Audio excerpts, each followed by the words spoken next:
Gregory Keene is here to continue the story from the GPO in Martin Place, Sydney.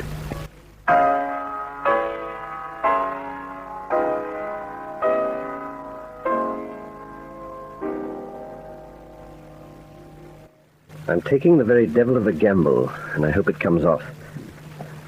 There are 3 things I have to do, and the affair of Bruno Kesselring may depend on the order in which I do them.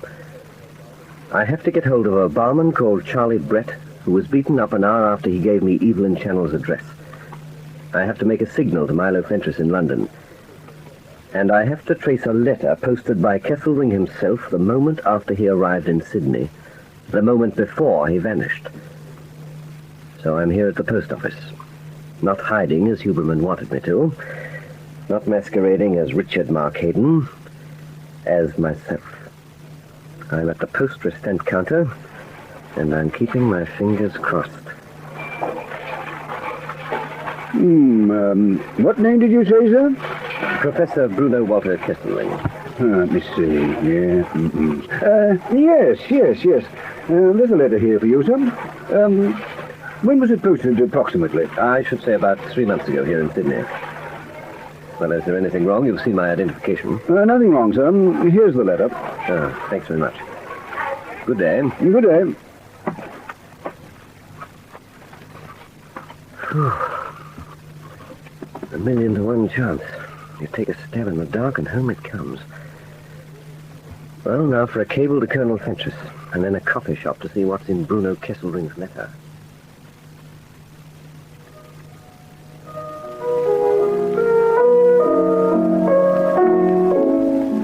Nicky plays the piano too, don't you, Nicky?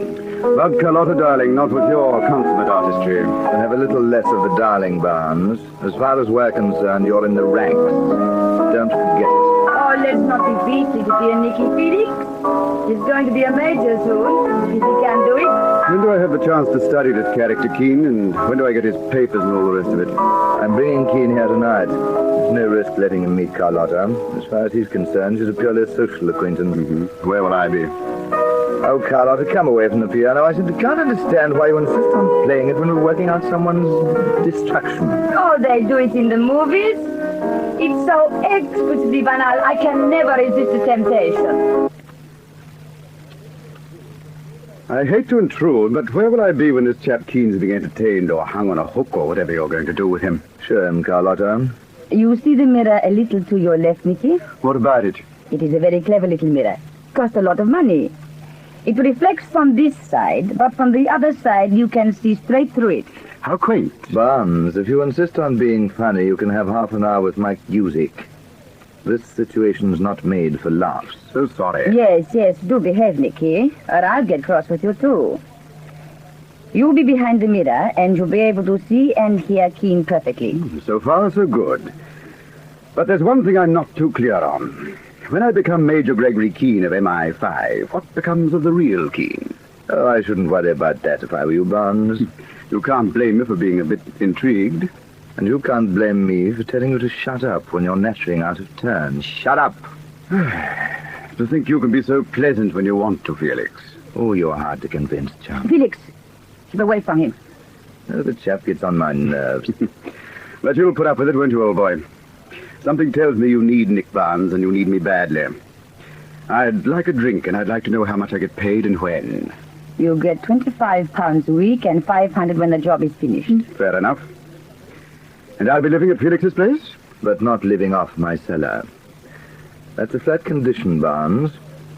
If you go on a bender, you won't be worth a piastre to us. Tell him really, Nicky. Yes, I will. You won't only be worthless to us, Barnes. You'll be downright dangerous. So, old chap, fall down on this job and we'd have to do something about you. Something like we keep Mike Busick to handle. Catch on? I get the general idea. Perhaps, my boy. Bear it in mind. Asleep and awake, by night and by day, bear it in mind. Want him any more now, Carlotta? No, darling. Come on, fellow. Out. If you want to make yourself useful, let's know the instant Busick gets back with Charlie Brett the barman. Sure. I think Nicky Barnes is going to be a success, says Gregory Keene. Yes, well, he'd better be. right. The next move is the substitution of Keene's fingerprints and pictures for Sammy Rice's in the print file at police headquarters. Do we get Keene's prints tonight? Yes. Do you love me? I adore you. How will you do it? Well, the prints in the file will be easy. Just a straight substitution of Keene's for Rice's. The rogues gallery pictures will be tougher, but we can do it by making up a duplicate card exactly the same as Sammy Rice's, but with Keene's pictures on it instead. And, Charlie Brett, the talkative barman? Oh, we'll keep him here, on ice, as it were, down in the water hole. He'll be comfortable. How long will it take? Oh, perhaps a week, no longer. Till Keene is established as Sammy Rice, till he's ready to go underground, till we can let him kill Charlie Brett for us and never be Keene again. There are times when you are brilliant, Felix. Of course. Almost too brilliant. I need to be. I'm the chief of Security Bureau, and you're first lieutenant in the NightShade ring at the same time. Of course I'm brilliant. Well, Music's had plenty of time. We should have grabbed Charlie Brett and be back here by this. Well, the cable's gone. In 24 hours, I'll have a reply from Fettress addressed to Evelyn Channel. Then I'll know once and for all whether or not I can trust Felix Huberman. So, now for this letter of Kesselring's. More coffee, sir? Yes, if you please.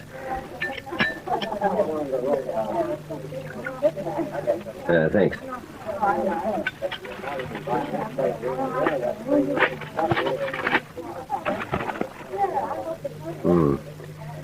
Written on the plane.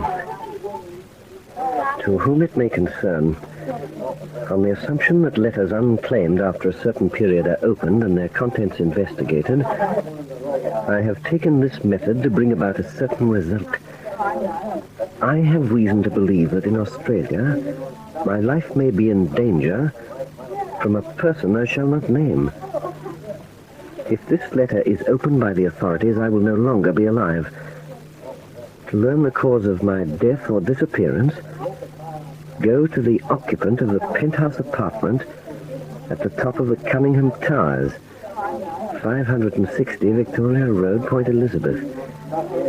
She will be able to tell you what happened to me and why. See that she hangs for it. Bruno Kesselring. Good grief, what sort of a document is this? And what's the next move? Charlie Brett the barman, the Cunningham Towers, or simply back to Felix Huberman's house and mark time? Will that be all, sir?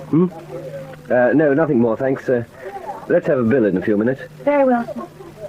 If this letter means what it says, I can pin them all down at once. Even Huberman, if he's in it too. Yes. So we stay away from Charlie Brett. We stay away from the Cunningham Towers.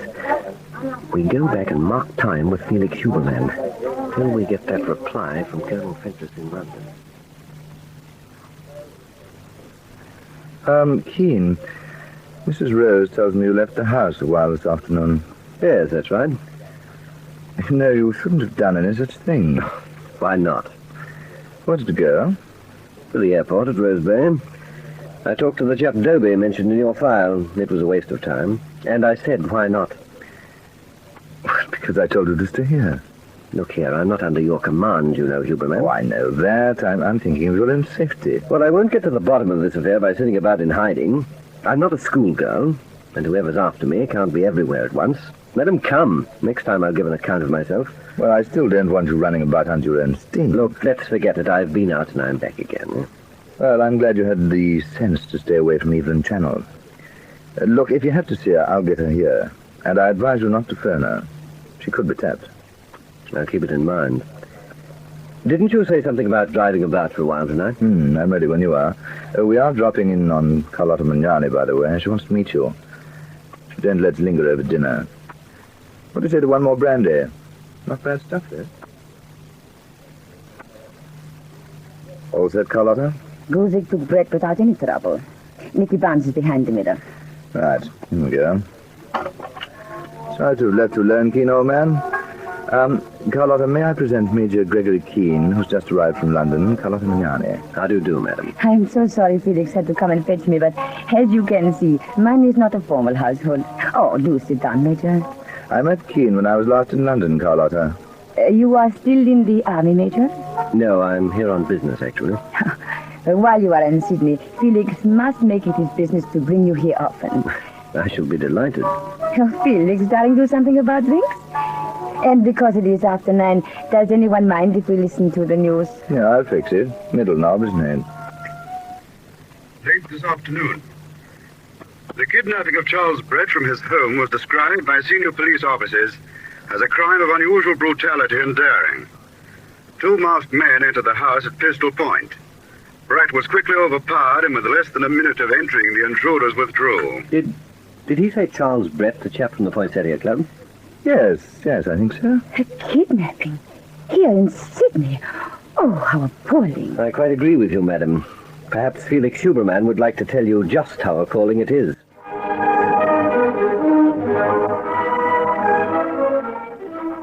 I should have gone after Charlie the bartender, but now it's too late.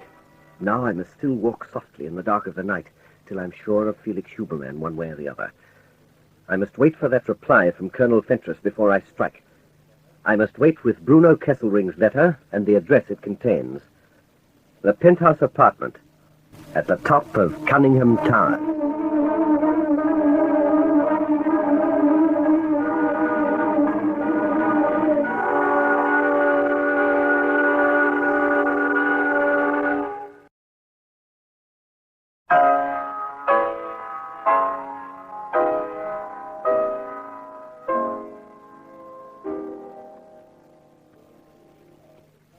Who lives in the penthouse of Cunningham Towers? Listen for the next chapter in this story of intrigue, Deadly Nightshade.